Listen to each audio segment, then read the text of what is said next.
Hello beautiful people! Ngayong araw walang tigil ang tuwa ko. Dahil nga, magkikita kami ng mga kaibigan ko galing China at ang isa naman Indonesia. Kaya kailangan ko talagang mag-ayos dahil hindi basta-basta yung mga ka-meeting ko ngayon. Ako'y parang kinakabahan, ewan ko ba? First time kasi namin gawing ito, sa Luzon pa talaga kami magkikita. Kahapon sana kami mag-meet pero walang bukas na mall kaya naisipan namin na ilipat ngayong araw. Ngayon papunta na ako sa meeting place namin or tagpuan. Akala ko nga malilate na ako kasi ang tagal kong kumilos. Pagpasok ko, nag-pop up agad yung messenger ko. Agad kong pinuntahan yung kaibigan ko from China. Ayan, nakikita ko na siya. It's a prank. Sila pala yung mga old classmate ko from grade 1 to junior high school. Ngayon ulit nagkita after 7 years. Grabe talaga ang changes. Not only in the physical, pati din mentality nila nag-develop din. Yung mga kaklase ko matured na. Sobrang happy ko talaga. Habang hinihintay namin yung isang kaibigan namin, nag-juice coffee muna kami. Ayan, nag-order na yung Chinese friend ko. Syempre siya yung magbabayad. Hintay na lang muna ako sa upuan. Wala talaga akong masasabi. Ang babait ng mga classmate ko. May cellphone pa na patiklop-tiklop.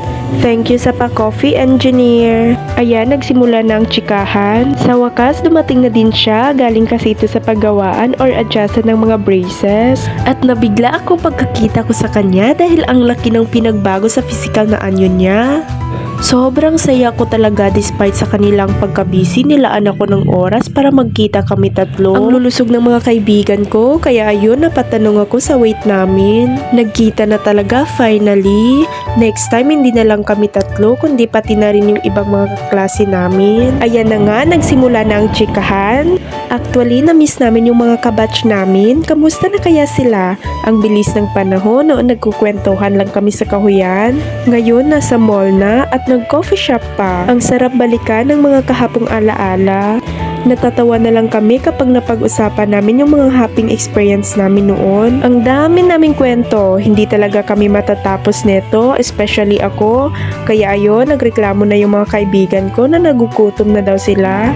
Kaya ayun, naghanap kami ng makakainan sa loob ng SM North. At ito yung napili namin, tinatawag na Tokyo. Yeah, pasok lang po kayo. Ayan na nga, pumili na kami ng makakain namin. At nung nakapili na kami, nag-order na yung kaibigan ko. Siya muna yung magbabayad at magsaserve sa amin. Thank you my friend! Ito pala yung napili naming pagkain na inorderan kanina. Kung ano yung napili yung isa, yun din yung pinili ng lahat. Ito pala yung kaibigan kong galing Indonesia. At yung isa naman galing China. Tingnan nyo, diba? Chinese yung mukha niya. Di naman halata, pero... Uy! But it's a prank. Ngunit ngayon, tuloy pa rin ang kwentuhan namin sa buhay. Kahit sa paglalakad namin hanggang kumakain kami, todo pa rin ang kwentuhan. Hanggang mamaya pa ito eh. Walang katapusan, kulang talaga yung buong isang araw ang pagkikita namin. Pagkatapos namin kumain, nagyaya ako na gusto kong kumanta. Kaya naghanap agad ang mga kaibigan ko kung saan kami pwedeng kumanta. Kaya ayun, nakahanap na din kami. Para akong spoiled brat talaga sa kanila. Masasabi ko yan kasi kung ano yung sinasuggest ko, sinusupport nila. At gumagawa sila ng paraan para matupad yon. Sinusulit ko talaga yung araw at ang oras habang kasama sila.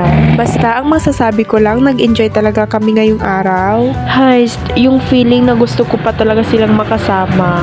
Bye! Thank you for watching!